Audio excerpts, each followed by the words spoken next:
Hi guys, welcome back. In today's video, we'll be making free spirit bangles featuring our LaurDIY products. Here are the products you guys will need to be able to recreate these bangles at home.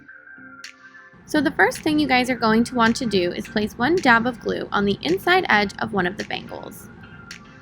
From there, press the end of one color of hemp cord onto that glue and begin wrapping that cord around the bangle until you reach the other side.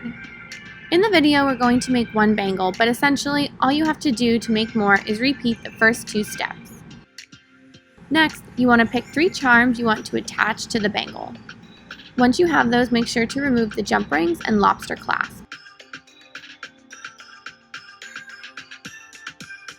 Now take your 8mm jump rings to attach your charms to the bangle.